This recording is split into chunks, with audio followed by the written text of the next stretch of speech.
Shalom, family. In today's world, love has been redefined into something far removed from what the scriptures teach. People often say love means accepting everything. Love means never correcting. Love is simple emotion. Charity is just giving. But scripture teaches something much deeper. Biblical love is obedience. Biblical charity is love expressed through righteous actions. If we misunderstand these definitions, we risk confusing tolerance with righteousness, emotion with obedience, outward appearance with truth. So this lesson is not about worldly opinions, it's about restoring the scriptural meaning of love, charity, and righteous conduct. Today we're in First John, and we're in chapter 5, and we're at verse 3. First John chapter 5. Oh, sorry, hold on, let me click out of this. And we're in it's gonna keep on acting crazy. Okay. And it reads, First John chapter 5, verse 3. For this is love of Yah, for this is the love of Yah, that we keep his commandments, and his commandments are not grievous. So love is not based merely on feelings. It is walking in righteousness. And here we see it. Now we're going to move over to, let me move this out of my way so I can see. We're going to move over to 2 John. And we're going to chapter 1. And we're going to be in verse 6. And it reads, And this is love, that we walk after his commandments. This is the commandment, that as ye have heard from the beginning, ye shall walk in it. We see it again here. This is love. This is exactly what love is. It's walking in righteousness, not based on mere feelings. And the First John chapter that we read, it gives you one of the scripture's clearest definitions of love. Love is obedience.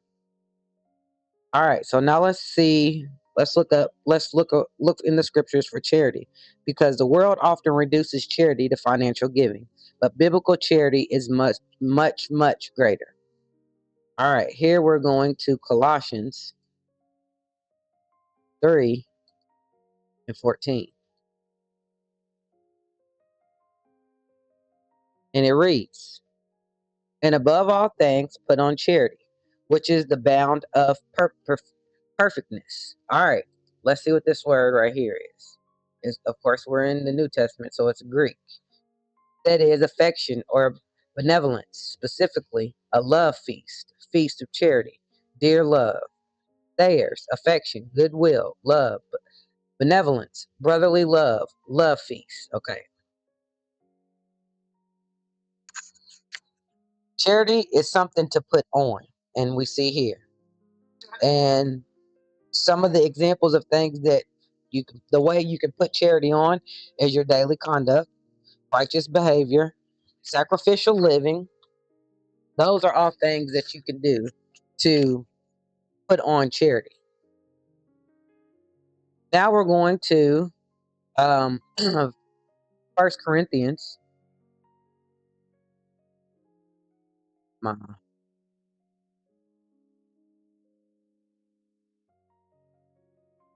And we're going to chapter 13. And we're going to verse 4. And I can't remember what my Bible that I got in middle school, but I had that Bible up until maybe several years ago, and that's the Bible that I read from, and it always said love. It never said charity. It wasn't until the last few years that I realized that the scripture actually said charity. So we're going to read it. 1 Corinthians, we're in chapter 13. We're reading verses 4 through 7. Charity suffereth long and is kind. Charity envieth not. Charity vaunteth not itself. It is not puffed up. Doth not behave itself unseemly. Excuse me. Seeketh not her own. Is not easily provoked. Thinketh no evil. Rejoices not in iniquity, but rejoices in the truth. Beareth all things. Believeth all things. Hopeth all things. Endureth all things. We're going to keep reading. Charity never faileth, but whether there be prophecies, they shall fail. Whether there be tongues, they shall cease. Whether there be knowledge, it shall vanish away. For we know in part and we prophesy in part. Verse 10. But when that which is perfect is come, then that which in part shall be done away. Okay, so here in these verses, we see that charity is patience, humility, truth, sacrifice, endurance. This is exactly what charity is. It's not all about just giving monetarily. It's not. So, as far as we got right now, our key understanding should be love is the commandments. It's the foundation. It's obedience. Charity is action. Your personal fruit. You know them by your fruit. So you should be producing good fruit and sacrifice. So a lot of us walking in the truth, we understand that love corrects. It does not enable. The world says, if you love me, never judge me. But scripture teaches this where we're going to in Proverbs. We're going to Proverbs 27 and we're going to verse 5.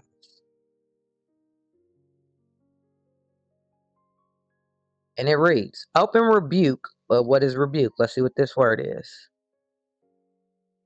Chastisement.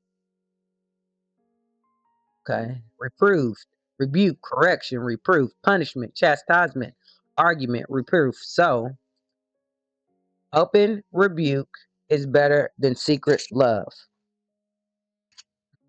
All right. Now we're going to see something in the Torah. We're going to Leviticus. And then we're going to see the command here 19 and 17.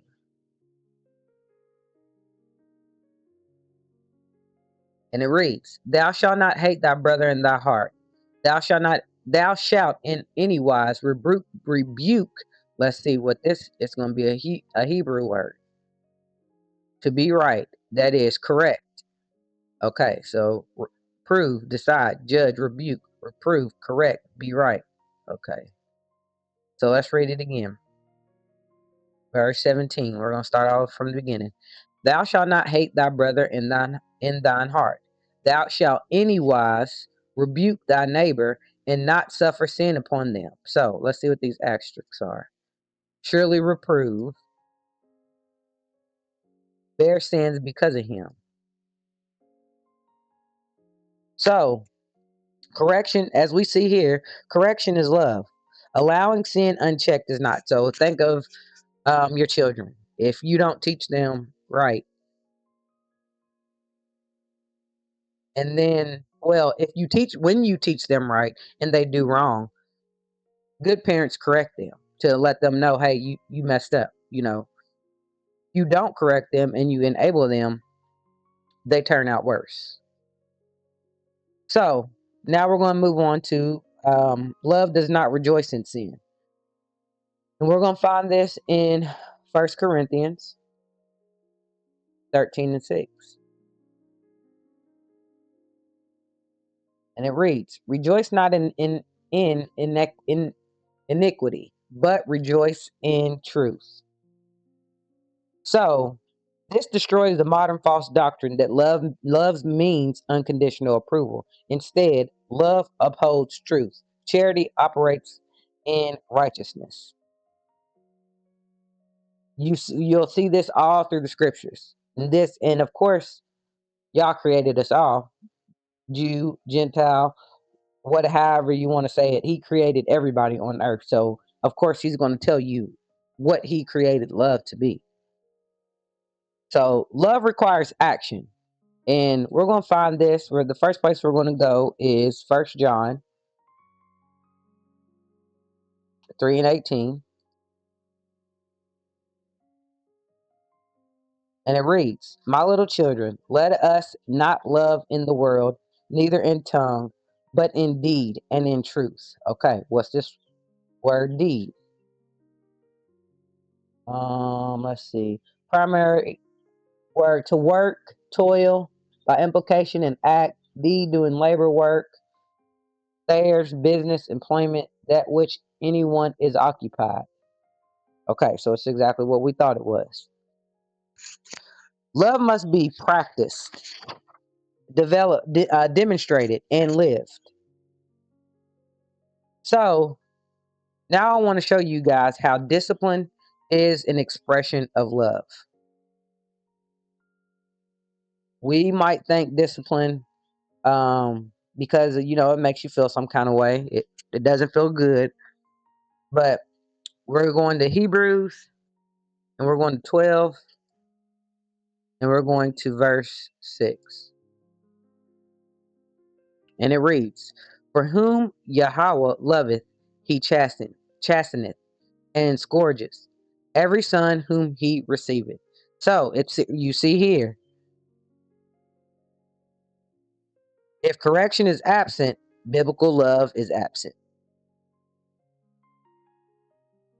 We see that here. He corrects whom he receiveth, whom he loveth. He corrects. The world's messed up definition of love, um, and the modern society often teaches approval without truth, tolerance without correction, emotion without obedience. But as we see, everything that we went over, Scripture teaches righteousness, obedience, correction, sacrifice. So now we're going to look at a couple of examples of true love and charity in the Scriptures, and we're going to see them demonstrated. So we're going to Luke. Let's see, Luke, and we're going to start at going to chapter 10, and we are starting at verse 33.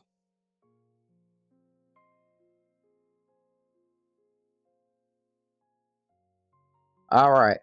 So we shall call this the Good Samaritan. This is what we're going to call this.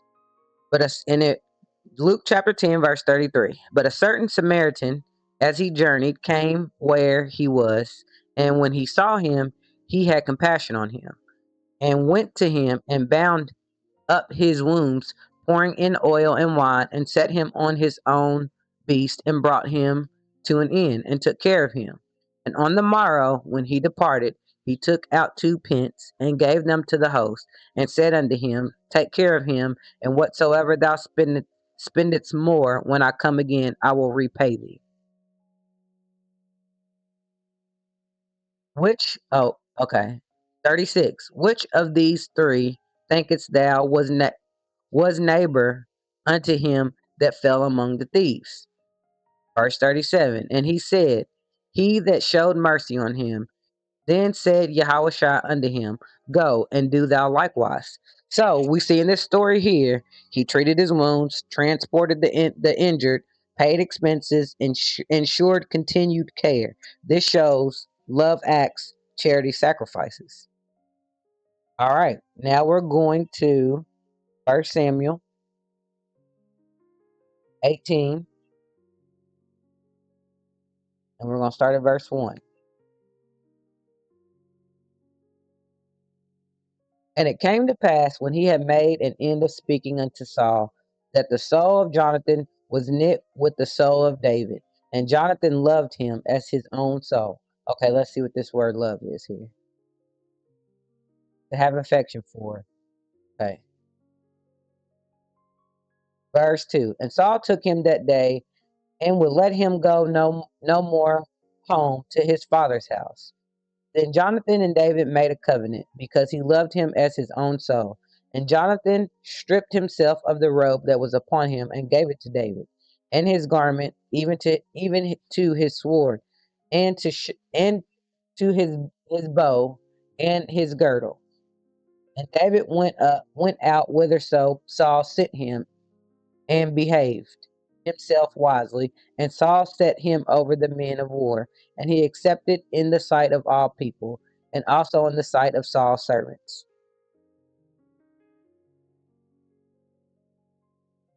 Okay, so here Jonathan chooses righteousness over personal ambitions. He demonstrated loyalty, sacrifice, protection. We see that in the story. Now let me see.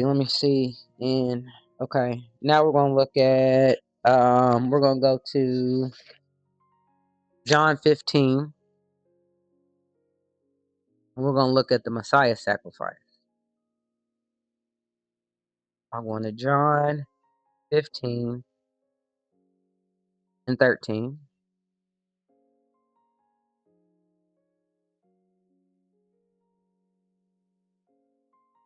Okay. John 15, we're starting at 13. Okay, we'll start up at 12. This is my commandment, that you love one another as I have loved you. Greater love have no man than this, that a man lay down his life for his friends. Ye are my friends, if ye do whatsoever I command you.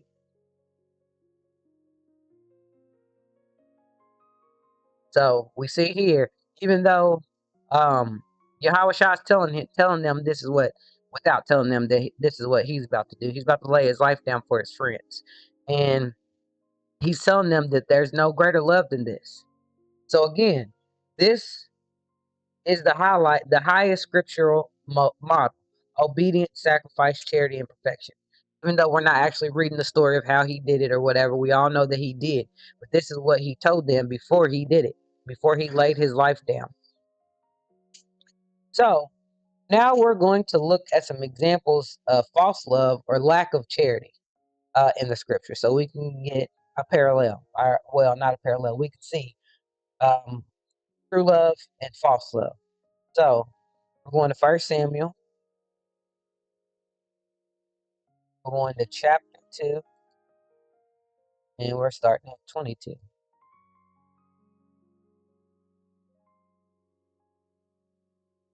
All right.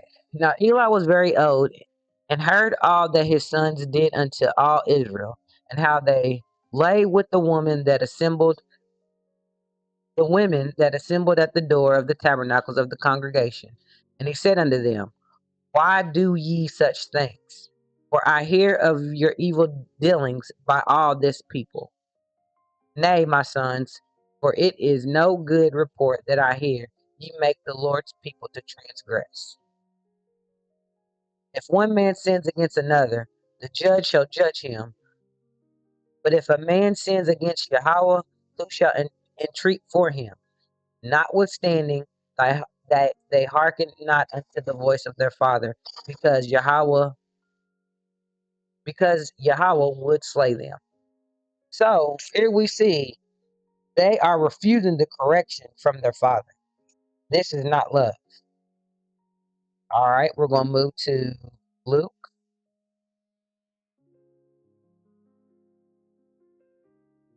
We're going to chapter 16, and we're going to start at 19.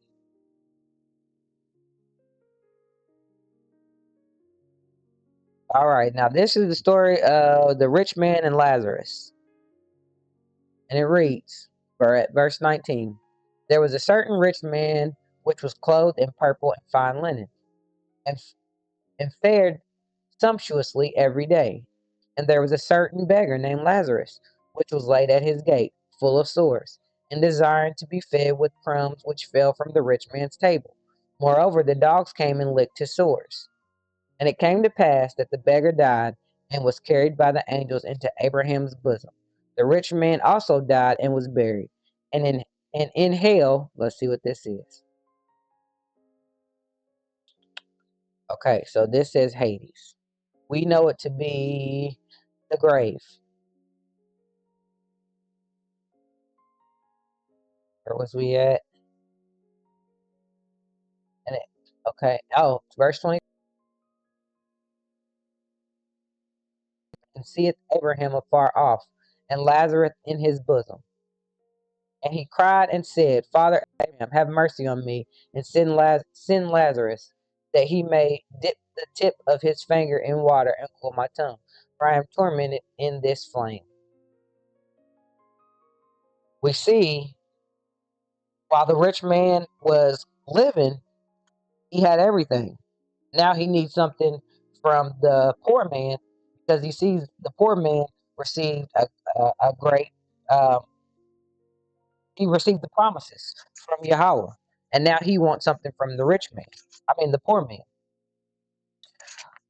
Um, we're not going to go there. We'll just talk about it because everybody knows Judas and his betrayal of the Messiah in Matthew 26, verses 48 through 49. When he came to, he went and he told them where he was, and they paid Judas, and Judas walked up and gave Yahushua a kiss to let the people know that it was him. Um, that was, how do you say it? Not all visible affection is true love. 'Cause we see the only reason Judas kissed him, greeted him with the kiss, was to let the people that he was betraying them, he was betraying him with, to let him know that this is Yahweh Shah, this is the person that you need to come and get. All visible affection is not true love. So, with closing all of this, according to Scripture, love is obedience, truth, correction, sacrifice, righteousness. Charity is love in action, patience, service, mercy, sacrificial living. If we define love by the worldly standards, we may confuse tolerance with righteousness, silence with kindness, emotion with truth. But Scripture is clear: love without obedience is incomplete. Charity without righteousness is corrupted. The world altered definitions, but the word preserved them. And that's all we have to do is read these scriptures, and it will tell you. Love is obedience to the Most High. If you love on earth, if what's the scripture? It says, how can you love me and you haven't seen, or I think it's Yahweh Shai says, how can you love the Father when you've never seen the Father? But you can't love your brother here on earth. Don't quote me. I can't. I'm just saying, repeating what I remember, but that's true. You show Yah you love him by loving his people. So again, love is obedience to the Most High.